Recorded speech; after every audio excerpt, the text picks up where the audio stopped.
It's horse beef here. What's going on, everybody? I want to talk about UFC 326, which comes up this weekend. And realistically, man, I honestly don't give that much of a shit about this card. I feel like the UFC's lost a lot of steam recently.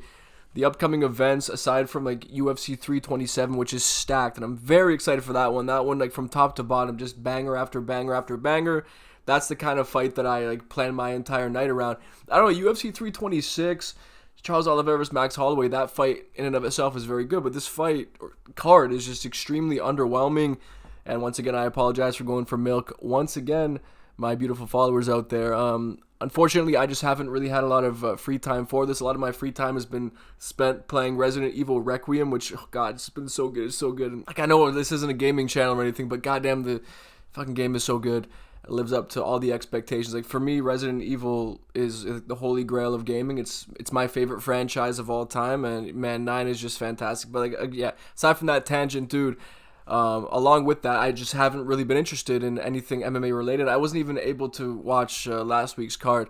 But we're back once again, guys, and hopefully I can galvanize myself in some kind of a way to continue speaking about MMA, because it's getting harder every day, I must say. Luke Fernandez versus Rodolfo Balato, this fight to open up the card. It's a pretty good fight. Jesus, what happened there? Let's open that back up once again. Yeah, Luke Fernandez versus Rodolfo Balato. It's obviously hard to pick Rodolfo Balato in a fight after what he pulled against Paul Craig. And I think his last loss was against Navajo Sterling, who I really don't rate that highly. And he has herpes and shit like that. I don't know. I feel like Luke Fernandez, like, I know it's his debut, and this is the perfect type of fight for Rodolfo Balato to get back in the win column, but I feel like Luke Fernandez, based on what I've seen from him thus far, the man does have very solid boxing and clearly very thudding power in his hands, and I think that he will finish Rodolfo Balato. I think he's going to finish Rodolfo Balato, and I'm going to say in the very first round. I think he will maintain that in his debut in the UFC. Then we get Jiyoung Lee versus Gaston Balanos, and I'm just going to outright say that Lee will get this one done. How? I'm not too sure, but I do like his hands, and Gaston Balanos is even UFC level. I would argue probably not. So I think that Lee will get him out of there. I'm going to say in the second round.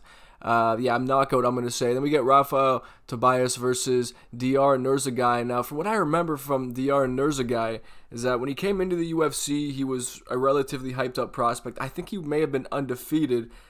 Then you get Rafael Tobias. Has a ton of submissions on the record as well, which obviously doesn't fill me with a ton of confidence for Nerzagai going into this fight, considering that he was subbed in his first 2 fights within the UFC. Now, you might think that he's due for a win here, but I'm not too sure it's that simple. I think Rafael Tobias is actually quite good. He's decent on the feet, although Nerzagai does have the advantage there, but Tobias does have some power, even has a finish with leg kicks, which is pretty interesting. But I think ultimately Tobias will bring the fight into his wheelhouse, drag Nerzagai to the ground, and sub him. I'm going to say first round, second round maybe, but I'm going to say first round here. I think Tobias will come out here aggressively, do his very best to get Nerzagai to the ground, and I believe he'll be successful in that and get the submission. Like I said, I'm going to predict, I don't know, between rounds 1 and 2, but I think round 2 is when he'll get it done. We then get Sumidargi versus Jesus Aguilar. Now, I kind of like this fight. Jesus Aguilar is a bit underrated, right? He is a submission specialist with some decent underrated power in his hands,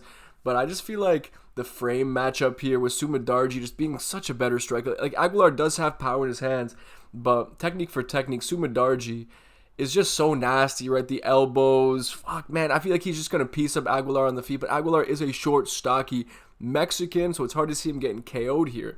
And obviously, he could very well be chinny, but considering he's Mexican, just leads me to believe that he can take a punch. And Sumidargi, he does have some interesting losses on the record with Matt Schnell and all that. Man, he was piecing up Matt Schnell in that matchup before getting tired and getting subbed in one of the craziest comebacks of all time. But yeah, I don't see anything similar to that happening in this fight. I just see Sumidargi really piecing up Jesus Aguilar on the feet. I just called him Jesus, never pronounced the name in that way, but it is what it is. Obviously, Aguilar, if he gets the fight into his wheelhouse on the ground, then yeah, I can see him tying up Sumidargi very well, but I don't know. I can see Sumidargi finishing this one by knockout. I think he'll get a nice TKO, just volume-based TKO.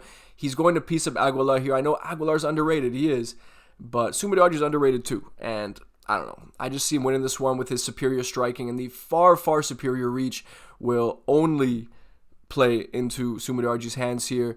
And yeah, I believe lead to a second round TKO. We then get into Cody Durden against Niam Jargo Tumem Demarell. Now that name is crazy. That name is crazy. And based off his name, when I first saw him fight in the UFC, I picked him just based off that alone.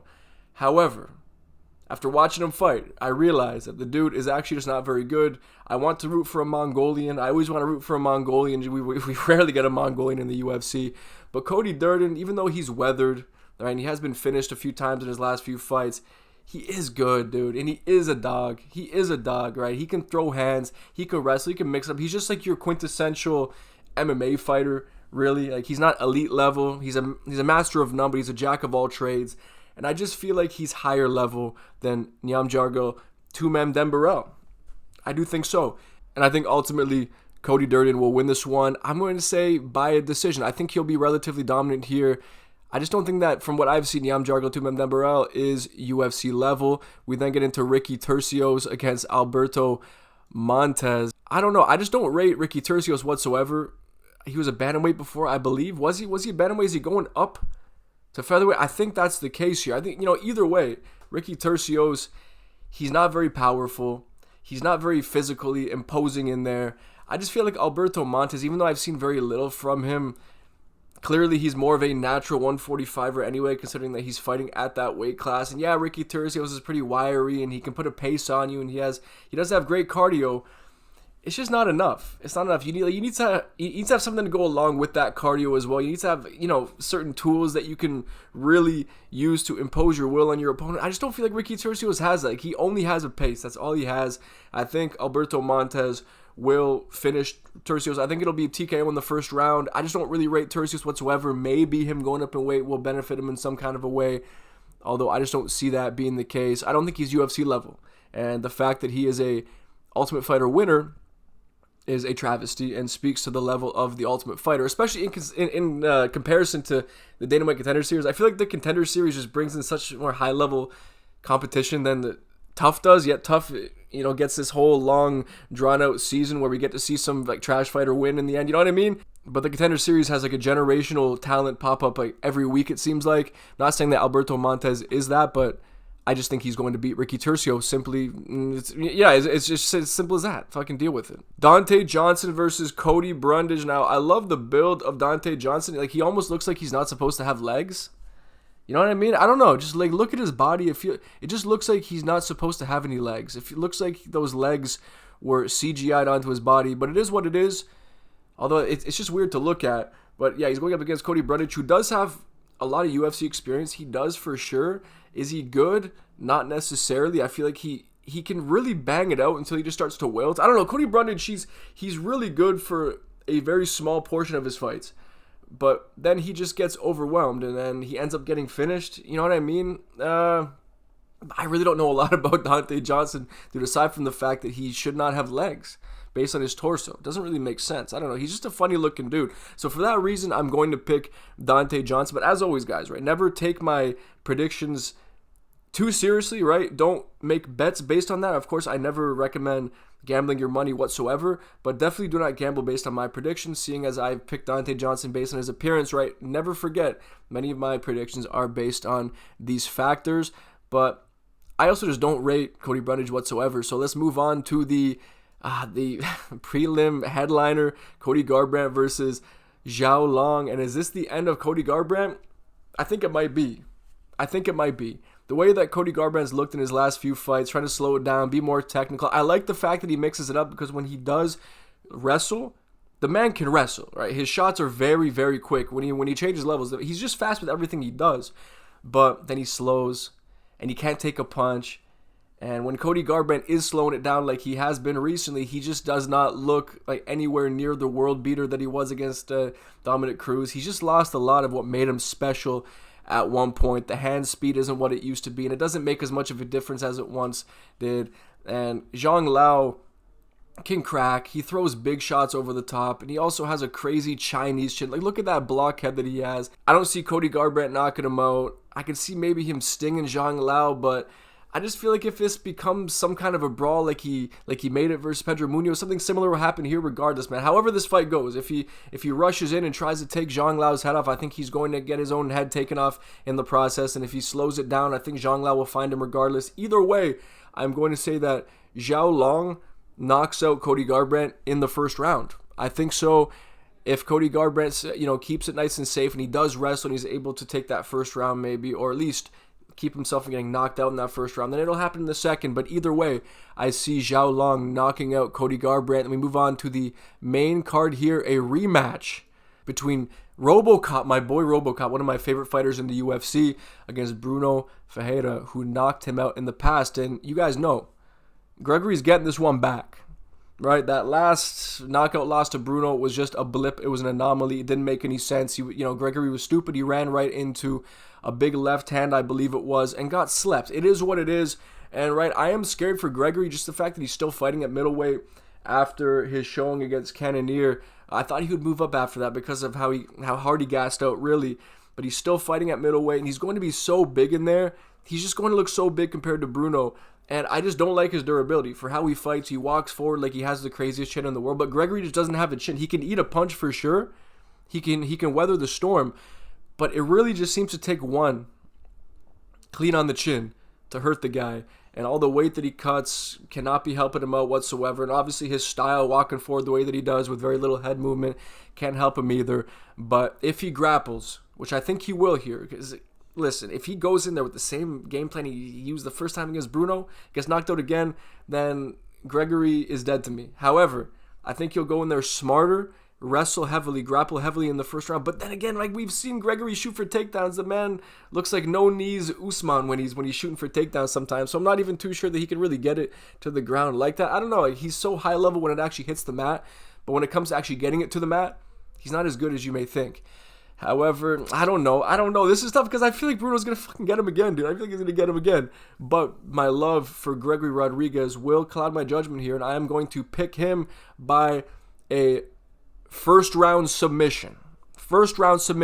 He's getting that one back. RoboCop's my boy, and he's still coming for that title, right? He's still Khamzat Chimaev's nightmare matchup.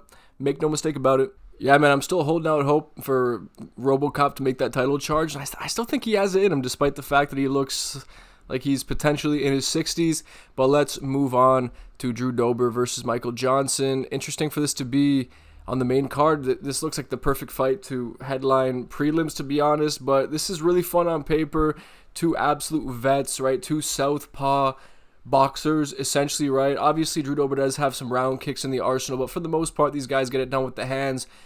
And I think, in a boxing matchup, right, which is what we're going to get here, we all know how Drew Dober fights. He likes to entertain the crowd. Michael Johnson is just so much faster and so much sharper, and I think that he's going to knock out Drew Dober. I don't like what we've seen from Drew Dober recently. We've seen him really, really show some of that chinniness, or like the deterioration of that chin. And I don't like that going into a fight with Michael Johnson, dude. Michael Johnson is just going to put a big left hand, but he doesn't need the left hand, dude. Even his right hand, it's so fucking fast. And, I think he's going to clip Drew Dober. It's not too hard to land on that chin. Look at the size of the fucking thing, the giga chin. But I believe it'll get cracked once again, dude. I just hate the fact that Drew Dober risks so many brain cells for us. We don't deserve it at the end of the day, but I'm very grateful for it. And I think, Michael Johnson will continue the streak that he's on, man. Unk season, and then we move on to Rob Font versus Raul Rosas Jr. And I'm very torn on this one, dude, because Rob Font in the past has been the prospect killer. And is Raul Rosas Jr. good enough of a prospect to get past this test? I think he might be, right? His striking has shown some improvements. His wrestling is obviously leaps and bounds ahead of Rob Font. He puts a crazy pace on you, and he can really tie you up on the ground. And Rob Font, like, we know what he's going to do. He has a good jab. He has a pretty good two as well, right? He's a decent boxer. But at the end of the day, I'm surprised that style has even gotten past challenges like John Matsumoto, for example. But I feel like he might be too weathered at this point to continue knocking down these prospects. And I think Raul Rosas Jr. will get this one done. I'm going to say first round submission for the kid. He's just so young that we can expect him to look leaps and bounds better every single time we see him in there, especially when he's as inactive as he is. I feel like we're going to see an upgraded version of Raul Rosas Jr. and maybe a combination of Rob Font's age and his mileage sort of rearing its ugly head, I suppose, in this matchup. So I think Raul Rosas Jr. by submission in the first round, as I said. And then the co-main event of the evening, we have Barralio versus Reinier Derritter. Now, as a big Reinier Derritter fan, I'm super torn on this because I want to believe that with his incredible size for the weight class, his pressure, right, the step-in knees and all that he'll get this one done.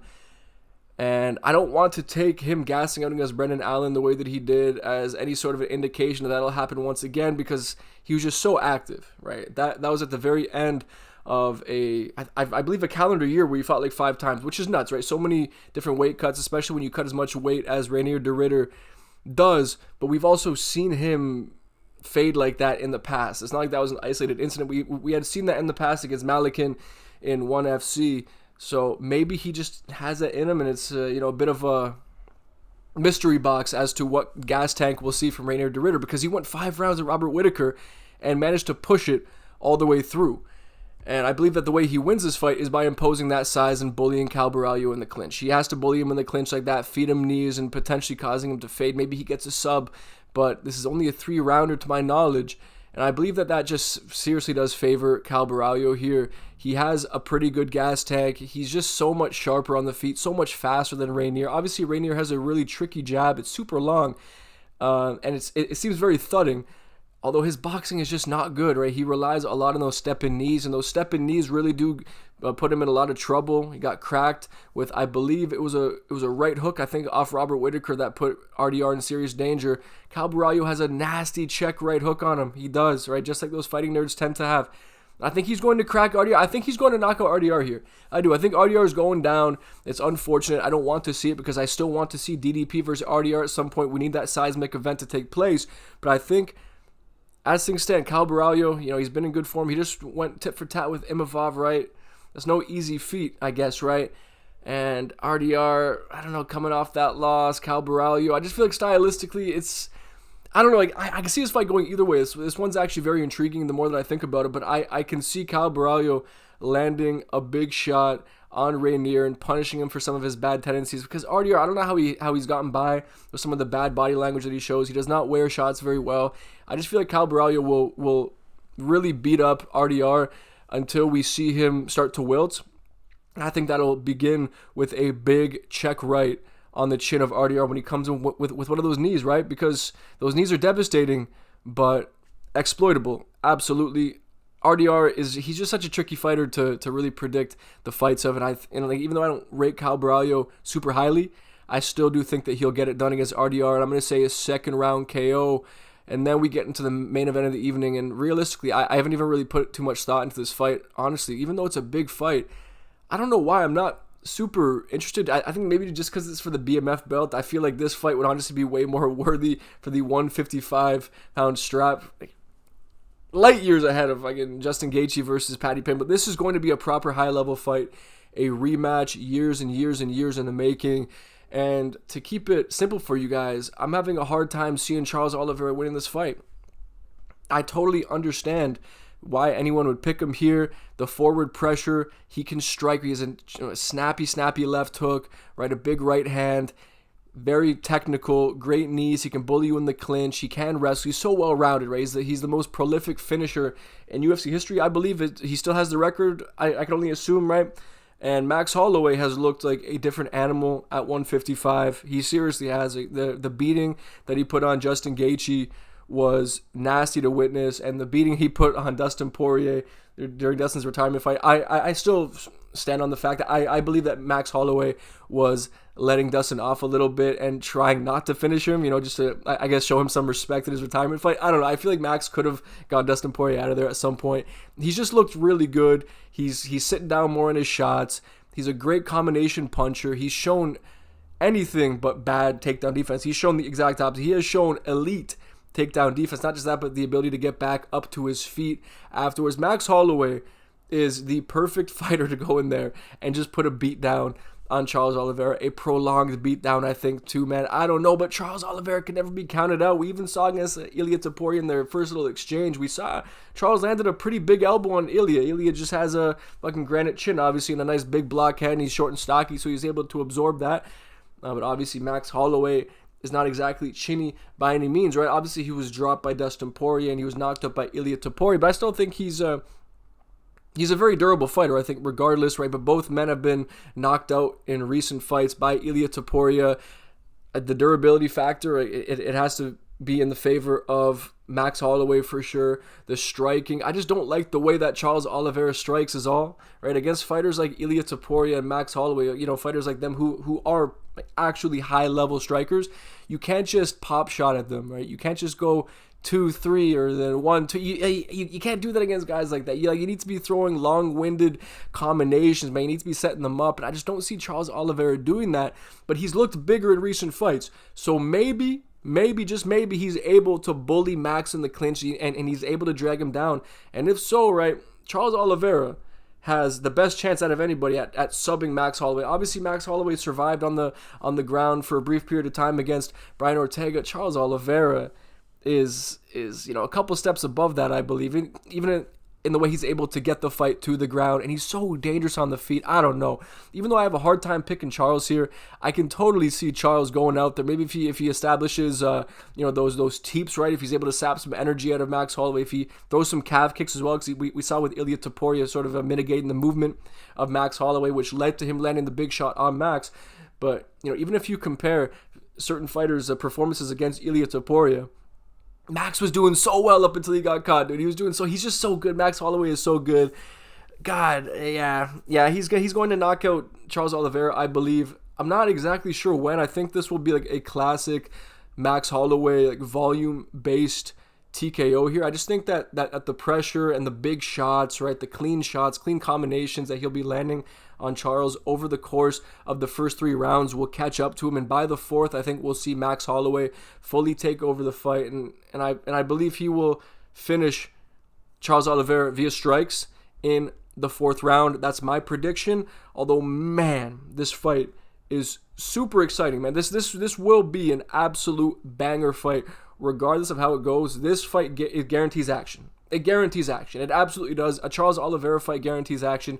A Max Holloway fight guarantees action. Even if Max Holloway wants to fight off the back foot like he kind of has been recently, fighting more like the Matador, Charles brings it every single time. He only knows how to go forward. So these men will clash in the middle, and I think eventually, yes, Max Holloway, his sharp striking, the speed advantage he'll have over Charles will eventually lead to a 4th round TKO for Max Holloway. But that's just my opinion. Let me know in the comment section below whether you guys agree, whether you disagree. What are your thoughts on UFC 326 this weekend? Are you excited? What are your thoughts on anything in life in general? Just let me know whatever your thoughts are in the comment section below. And as always, guys, I appreciate you watching, and I'll see you on the next one.